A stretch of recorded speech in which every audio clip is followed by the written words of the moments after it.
नमस्कार, मैं हूं शिवानी और आप देख रहे हैं प्योर पटना। आज की टॉप हेडलाइंस में क्या है खास, जानिए इस रिपोर्ट में। पटना के सार्वजनिक स्थलों और प्रतिष्ठानों में सीसीटीवी लगाना अनिवार्य। टीआरटीसी में बिना प्रतिशत बाध्यता डिप्लोमा का मौका। 30 जून से खुले मेन हॉल की मरम्मत एम्बुलेंस से होगी शुरू। अब हर इमरजेंसी मरीज को मिलेगा फौरन इलाज। 20 जून से दौड़ने को तैयार पटना गोरखपुर वंदे भारत एक्सप्रेस। तो ये थी आज की टॉप हेडलाइंस। अब नजर डालते हैं उन 21 बड़ी खबरों पर जो आपके लिए जानना है जरूरी। राजस्व विभाग से जारी नया आदेश, सभी जमीन मालिक ध्यान दें। राजस्व एवं भूमि सुधार विभाग ने नया आदेश जारी किया है कि भूमि अधिग्रहण के बाद भू स्वामी की मृत्यु की स्थिति में 50 लाख रुपए से अधिक मुआवजे की राशि उनके आश्रितों को सीधे नहीं मिलेगी। ऐसी स्थिति में उन्हें अदालत से उत्तराधिकारी प्रमाण पत्र प्राप्त करना होगा। वहीं 50 लाख रुपए तक की राशि अंचलाधिकारी के सत्यापन व प्रमाण पत्र के आधार पर दी जा सकती है। आश्रितों को क्षतिपूर्ति बंध पत्र भी देना होगा, जिसमें उल्लेख होगा कि अगर कोई अन्य व्यक्ति हकदार साबित होता है तो वे राशि लौटाएंगे। और यह आदेश निदेशक भू अर्जन कमलेश कुमार सिंह ने शेखपुरा मामले में दिया है। टीआरटीसी में बिना प्रतिशत बाध्यता डिप्लोमा का मौका। अब 10वीं पास छात्र भी पाटलिपुत्र औद्योगिक क्षेत्र स्थित टूल रूम प्रशिक्षण संस्थान पटना से डिप्लोमा कोर्स कर सकते हैं। इंडो डेनिश टूल रूम के एमडी आनंद दयाल ने बताया कि अब डिप्लोमा कोर्स के लिए 10वीं में न्यूनतम अंक की बाध्यता हटा दी गई है और आयु सीमा भी 19 से बढ़ाकर 22 वर्ष कर दी गई है। 2 प्रमुख डिप्लोमा पाठ्यक्रम tool and die under mechanical engineering और advance mechatronics and industrial automation में नामांकन लिया जाएगा। चयनित एससी या एसटी छात्रों से शुल्क नहीं लिया जाएगा। कोर्स के बाद मारुति, टाटा, हीरो जैसी बड़ी कंपनियां कैंपस में आकर चयन करती हैं और 6 लाख रुपए तक का सालाना पैकेज भी देती है। पटना के सार्वजनिक स्थलों और प्रतिष्ठानों में सीसीटीवी लगाना अनिवार्य। पटना के प्रमंडलीय आयुक्त डॉक्टर चंद्रशेखर सिंह ने निर्देश दिया है कि सभी सार्वजनिक स्थलों और व्यावसायिक प्रतिष्ठानों में 100% सीसीटीवी कैमरे लगाए जाएं। उन्होंने कहा कि शहरी क्षेत्र की सुरक्षा और यातायात प्रबंधन को सुदृढ़ करने के लिए यह आवश्यक है। उन्होंने अधिकारियों को चेतावनी दी कि किसी भी लापरवाही पर सख्त कार्रवाई की जाएगी। समीक्षा बैठक में यह भी बताया गया कि अब तक 415 लोकेशन पर 3,357 कैमरे लगाए जा चुके हैं, जबकि 197 अन्य स्थानों पर 650 कैमरों की और जरूरत है। आयुक्त ने अपार्टमेंटों में भी सीसीटीवी लगवाने के निर्देश दिए और कहा कि सभी फ्लाईओवर, एंट्री एग्जिट पॉइंट व प्रमुख स्थानों को कैमरे से कवर किया जाए। 40 डिग्री तापमान में अचानक निरीक्षण करने निकले सीएम नीतीश। बीते दिन शनिवार को बिहार के मुख्यमंत्री नीतीश कुमार अचानक पटना में Mithapur Mahuli 4 lane elevated road और 0 माइल मसौढ़ी SH1 सड़क निर्माण परियोजना का निरीक्षण करने पहुंचे। मीठापुर फ्लाईओवर और परसा बाजार का जायजा लेते हुए उन्होंने कहा कि सड़क बनते ही जाम से राहत मिलेगी और लोगों का सफर आसान होगा। वहीं मसौढ़ी रोड निर्माण में धीमी गति देख सीएम ने नाराजगी जताई और अधिकारियों को फटकार लगाई। उन्होंने चेतावनी दी कि काम में लापरवाही बर्दाश्त नहीं होगी और समय पर कार्य पूरा होना चाहिए। इसके साथ ही उन्होंने पाटलिपुत्र बस टर्मिनल का दौरा कर यात्रियों को बेहतर सुविधाएं सुनिश्चित करने के निर्देश दिए। पटना में उमस भरी गर्मी से अभी राहत नहीं। राजधानी पटना में आगामी दिनों में उमस भरी गर्मी से फिलहाल राहत की उम्मीद नहीं है। मौसम विज्ञान केंद्र पटना के अनुसार अगले 24 घंटे में तापमान में मामूली गिरावट आ सकती है, लेकिन अधिक नमी और धीमी हवा के कारण गर्मी का असर बना रहेगा। पटना सहित 13 जिलों के लिए गर्म और आर्द्र दिन को लेकर चेतावनी जारी की गई है। बीते दिन पटना का अधिकतम तापमान 40.4 डिग्री सेल्सियस दर्ज किया गया। मानसून के आगमन में अभी कुछ दिन और लग सकते हैं। मौसम विज्ञान विभाग के अनुसार 18 से 20 जून के बीच मानसून बिहार में दस्तक दे सकता है, लेकिन फिलहाल इसको लेकर कोई आधिकारिक पूर्वानुमान नहीं दिया गया है। पटना की पहचान में आज हम बात करेंगे चंद्रगुप्त मौर्य की। गुप्त मौर्य भारत के महान सम्राटों में से एक थे, जिन्होंने मौर्य वंश की स्थापना की। वे पाटलिपुत्र के गरीब परिवार में जन्मे थे, जो कि अब पटना है, और उनकी परवरिश आचार्य चाणक्य ने की। चंद्रगुप्त मौर्य ने धनानंद को पराजित कर मगध का सिंहासन प्राप्त किया और यूनानी सेनापति सेल्यूकस को भी पराजित किया। उनके शासन में भारत एक सशक्त और संगठित राष्ट्र बना। चंद्रगुप्त की 3 पत्नियां थीं, जिनमें दुर्धरा से बिंदुसार और हेलेना से जस्टिन का जन्म हुआ। अंतिम जीवन में उन्होंने जैन धर्म अपनाया और जैन आचार्य भद्रबाहु के साथ श्रवणबेलगोला चले गए, जहां 297 ईसा पूर्व में उन्होंने संन्यास पूर्वक मृत्यु को प्राप्त किया। उनका शासन एक संगठित, शक्तिशाली और समृद्ध भारत का प्रतीक था। अस्पतालों में मच्छर जनित रोगों की रोकथाम के लिए विशेष फॉगिंग अभियान। पटना नगर निगम की विशेष टीम अब पीएमसीएच समेत अन्य प्रमुख अस्पतालों में नियमित रूप से फॉगिंग और एंटी लार्वा का छिड़काव करेगी। यह कार्य प्रतिदिन 2 पालियों सुबह और शाम में किया जाएगा ताकि डेंगू, मलेरिया और चिकनगुनिया जैसे मच्छर जनित रोगों को रोका जा सके।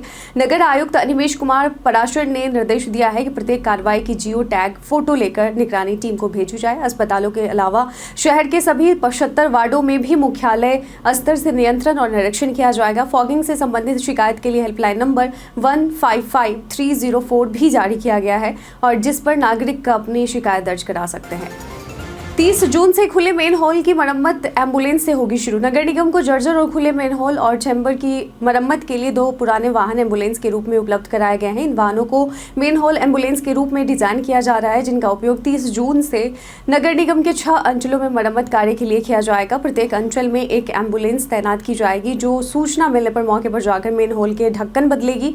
हर एम्बुलेंस में चालक, अभियंता और सहायक कर्मी की टीम होगी। नगर निगम पहले से ही मेन हॉल के आकार अनुसार ढक्कन तैयार कर चुका है और यह पहल खुला मेन हॉल मुक्त वार्ड अभियान 2 को सफल बनाने की दिशा में एक अहम कदम है। अब हर इमरजेंसी मरीज को मिलेगा फौरन इलाज। बिहार सरकार ने सरकारी अस्पतालों में इमरजेंसी मरीजों के त्वरित इलाज को लेकर नई व्यवस्था लागू की है, जिसके तहत 1 मिनट के भीतर इलाज शुरू करने का लक्ष्य तय किया गया है। स्वास्थ्य विभाग के अपर मुख्य सचिव प्रत्यय अमृत ने सभी मेडिकल कॉलेज और जिला अस्पतालों को इस संबंध में सख्त दिशा निर्देश जारी किए हैं।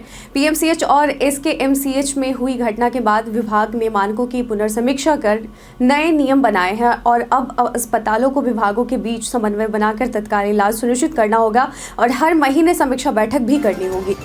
थानों में दे हाजिरी वरना रद्द होगी जमानत। पटना पुलिस ने बेल पर छूटे अपराधियों की निगरानी के लिए सघन संपर्क अभियान शुरू किया है। एसएसपी अवकाश कुमार के अनुसार पुलिस टीम ऐसे अपराधियों के घर जाकर उनका वेरिफिकेशन कर रही है। यदि बेल पर छूटे अपराधी घर पर नहीं मिलते हैं तो उनके परिजनों से संपर्क कर थाने में हाजिरी लगाने का निर्देश दिया जा रहा है।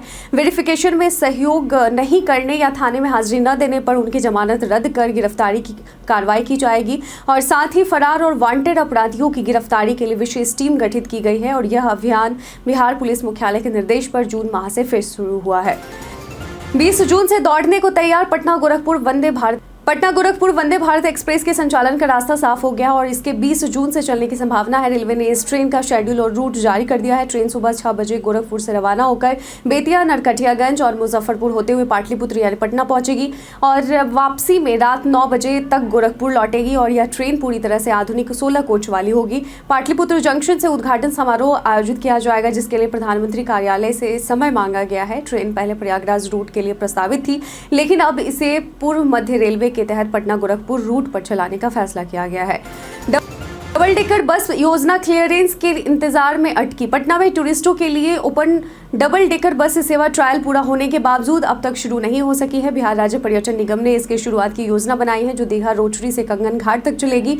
हालांकि परिवहन विभाग से क्लियरेंस नहीं मिलने के कारण बस सेवा अधर में लटकी हुई है। बस में 40 सीटें होंगी और इसमें GPS, free wifi, AC, fridge और लाइव गाइड जैसी सुविधाएं मिलेंगी। एक राउंड ट्रिप का किराया 100 रुपये होगा। इस सेवा से पटना के पर्यटन को बढ़ावा मिलेगा और स्थानीय रोजगार के अवसर भी बढ़ेंगे लेकिन विभागीय देरी से इसकी शुरुआत रोक दी गई है। बिना नेटवर्क के भी कैसे लगती है इमरजेंसी कॉल, क्या आपको पता है? जब मोबाइल में नो सर्विस लिखा आता है तब भी आप इमरजेंसी नंबर जैसे 112 या 100 पर कॉल कर सकते हैं। ऐसा इसलिए होता है क्योंकि मोबाइल का इमरजेंसी मोड एक्टिव हो जाता है। यह मोड आपके फ़ोन को आसपास मौजूद किसी भी मोबाइल नेटवर्क टावर, चाहे वो आपकी कंपनी का ना हो, फिर भी इससे जुड़ने की अनुमति देता है। इसे network roaming for emergency calls कहा जाता है। इस सिस्टम से जियो का नेटवर्क ना होने पर भी एयरटेल या वीआई के टावर से इमरजेंसी कॉल की जा सकती है, लेकिन ये सुविधा सिर्फ कॉल के लिए होती है, इंटरनेट के लिए नहीं। यहाँ तक कि बिना सिम कार्ड के भी इमरजेंसी कॉल की जा सकती है अगर कोई नेटवर्क टावर आसपास मौजूद हो तब। पटना पर्यटन में आज हम बात करेंगे गांधी घाट की। गांधी घाट पटना बिहार में गंगा नदी का सबसे विकसित और पर्यटक हितैषी तट माना जाता है और यह घाट एनआईटी पटना के पीछे स्थित है और अपनी सुंदरता, साफ सफाई और सुविधाओं के कारण पर्यटकों को आकर्षित करता है। घाट पर छायादार bench, food stall, river side restaurant और नौका विहार की सुविधाएं उपलब्ध हैं, जिसमें MV गंगा विहार क्रूज भी शामिल है। बिहार सरकार हर सप्ताहांत को यहां हरिद्वार और वाराणसी की तर्ज पर भव्य गंगा आरती आयोजित करती है। यह स्थल गंगा दियारा जैसे नदी द्वीपों तक पहुंच का द्वार भी है। मानसून के समय यहाँ का दृश्य और भी अधिक मनोहारी हो जाता है जब गंगा का प्रवाह तेज और वातावरण शांत होता है। पटना की टीम ने बॉक्सिंग प्रतियोगिता में जीता खिताब। कटिहार में आयोजित 16वीं बिहार राज्य जूनियर एवं सब जूनियर बालक बालिका बॉक्सिंग प्रतियोगिता में पटना की टीम ने शानदार प्रदर्शन करते हुए 44 अंकों के साथ ओवरऑल विजेता का खिताब अपने नाम किया। भोजपुर की टीम 27 अंकों के साथ उप विजेता रही और सब जूनियर बालिका वर्ग में सारण की पारी ने 31-33 किलोग्राम वर्ग में स्वर्ण पदक जीता और उन्हें बालिका वर्ग की बेस्ट बॉक्सर भी घोषित किया गया। बालक वर्ग में शेखपुरा के आर्यन कुमार को बेस्ट बॉक्सर चुना गया, जबकि बेस्ट प्रोमिसिंग बॉक्सर का पुरस्कार आयुष्मान जो कि कटिहार से हैं उनको मिला। पुरस्कार वितरण समारोह में कई गणमान्य व्यक्तियों की उपस्थिति में विजेताओं को सम्मानित किया गया। पटना के अलावा 2 और शहरों में खुलेगा निगरानी थाना। बिहार में भ्रष्टाचार के खिलाफ कार्रवाई तेज करने की योजना के तहत भागलपुर और मुजफ्फरपुर में 2 नए निगरानी थाना खोले जाएंगे। फिलहाल केवल पटना में निगरानी थाना है, जबकि निगरानी कोर्ट 3 शहरों पटना, भागलपुर और मुजफ्फरपुर में है। नए थानों में एसपी, डीएसपी सहित 20 से 25 कर्मियों की तैनाती होगी। इससे ट्रैप टीमों को स्थानीय स्तर पर सहायता मिलेगी और रंगे हाथ पकड़ने की कार्रवाई आसान होगी। लोगों को शिकायत के लिए अब पटना नहीं जाना पड़ेगा, जिससे शिकायतों और कार्रवाई की संख्या बढ़ेगी। निगरानी थाने के जरिए आय से अधिक संपत्ति व घुसखोरी के मामलों में तेजी से कार्रवाई संभव होगी। ऑनलाइन और दूरभाष से भी शिकायत की सुविधा उपलब्ध है। 7वें प्रदेश अध्यक्ष के रूप में 19 जून को होगी घोषणा। राजद के वरिष्ठ नेता और पूर्व मंत्री मंगनी लाल मंडल पार्टी के 7वें प्रदेश अध्यक्ष बनने जा रहे हैं। उन्होंने इस पद के लिए बीते दिन नामांकन दाखिल कर दिया है, जिसकी औपचारिक घोषणा 19 जून को पटना स्थित ज्ञान भवन में होगी। मंगनी लाल मंडल धानुक जाति से हैं और अति पिछड़ा समुदाय का प्रतिनिधित्व करते हैं। चुनावी वर्ष में राजद ने उन्हें प्रदेश अध्यक्ष बनाकर सामाजिक समीकरण साधने की रणनीति अपनाई। नामांकन के बाद उन्होंने लालू यादव और तेजस्वी यादव का आभार जताते हुए कहा कि यह उनके लिए बड़ी जिम्मेदारी और चुनौती है। तेजस्वी यादव ने भी मंडल की समाजवादी पृष्ठभूमि और संगठन में लंबे योगदान की सराहना की। 3 बिजली अभियंता निलंबित, सीएमडी ने किया रात में निरीक्षण। पटना में फ्यूज कॉल मामले को लेकर बड़ी कार्रवाई की गई है। South Bihar power distribution company के एमडी महेंद्र कुमार ने पाटलिपुत्र आपूर्ति प्रमंडल के सदाकत आश्रम के सहायक अभियंता और कनीय अभियंता को निलंबित कर दिया है। वहीं north Bihar power distribution company के एमडी राहुल कुमार ने छपरा के कार्यपालक अभियंता को निलंबित किया है और यह कार्रवाई फ्यूज कॉल मामलों में लापरवाही और अनियमितता के चलते की गई है। बिजली कंपनी के सीएमडी स्वयं रात्रि में सड़कों पर उतरे और फ्यूज कॉल सेंटरों का निरीक्षण किया। उनके साथ दोनों एमडी ने भी अपने क्षेत्रों में फ्यूज कॉल सेंटरों की निगरानी की। सभी अभियंता रात में सतर्कता से निगरानी कर रहे हैं। बीसीसीआई की डब्ल्यूटीसी की मेजबानी की उम्मीदें टूटी। बीसीसीआई को बड़ा झटका लगा है क्योंकि वह अगले 6 वर्षों तक वर्ल्ड टेस्ट चैंपियनशिप फाइनल की मेजबानी नहीं कर पाएगा। रिपोर्ट्स के अनुसार आईसीसी अगले 3 डब्ल्यूटीसी फाइनल्स 2025, 27 और 29 की मेजबानी फिर से इंग्लैंड को सौंप सकता है। इससे भारत को कम से कम 2031 तक इंतजार करना होगा। बीसीसीआई पिछले कई सालों से भारत में फाइनल कराने की कोशिश कर रहा है, लेकिन आईसीसी की प्राथमिकता इंग्लैंड बना हुआ है, जहां मौसम, टाइम जोन और ऐतिहासिक मैदानों की वजह से आयोजन सुविधाजनक माना जाता है। जैसा कि आईसीसी चेयरपर्सन होने के बावजूद यह मौका भारत के हाथ से निकलता नजर आ रहा है। भारत के इतिहास में आज की तारीख कई कारणों से दर्ज। भारत और चीन ने 2006 में पुराना सिल्क रूट खोलने का निर्णय लिया। भारत के मशहूर ध्रुपद गायक जिया फरीदुद्दीन डागर का जन्म 1932 में हुआ। भारतीय उद्योगपति लक्ष्मी मित्तल का जन्म 1950 में हुआ। भारत के प्रसिद्ध क्रांतिकारियों में से एक तारकनाथ दास का जन्म 1884 में हुआ। पद्म भूषण से सम्मानित प्रसिद्ध चित्रकार एवं मूर्तिकार देवी प्रसाद राय चौधरी का जन्म 1899 में हुआ। दीक्षित हिंदू संप्रदाय राधा स्वामी सत्संग के संस्थापक शिवदयाल साहब का निधन 1878 में हुआ। प्रसिद्ध कवि, लेखक और संपादक उऊर एस परमेश्वर अय्यर का निधन 1979 में हुआ। अनंत सिंह ने खरीदी बुलेट प्रूफ लैंड क्रूजर। बाहुबली नेता और मोकामा के पूर्व विधायक अनंत सिंह ने हाल ही में टोयोटा की बुलेट प्रूफ लैंड क्रूजर खरीदी है, जिसकी कीमत 2 करोड़ 50 लाख से 3 करोड़ रुपए बताई जा रही है। अनंत सिंह ने इस लग्जरी कार की तस्वीरें सोशल मीडिया पर शेयर की हैं, जिनमें बड़हिया के जगदम्बा मंदिर में पूजा करते भी नजर आ रहे हैं। यह कार अब उनके काफिले में शामिल हो गई है और माना जा रहा है कि वे इसी से जनता के बीच जाएंगे। आगामी विधानसभा चुनाव को लेकर अनंत सिंह की सक्रियता बढ़ गई है और वे जनसंपर्क में अपनी नई कार का उपयोग कर सकते हैं। तो इसी के साथ बीते दिन हमारे द्वारा पूछे गए सवाल का आप लोगों में से बहुत लोगों ने अपना जवाब में कमेंट सेक्शन में लिख कर दिया था। जिन्होंने पूछे गए सवाल का जवाब दिया उनके नाम हैं लवली, संजीव कुमार, ध्रुव कुमार, अनूप, मीना कुमार, शानवी गुप्ता, संजय कुमार यादव, रंजीत मिश्रा और राकेश मिश्रा। और इसी के साथ बढ़ते हैं आज के सवाल की ओर। आज का सवाल है कि पटना में ट्रैफिक जाम की सबसे बड़ी समस्या आपको कहाँ लगती है?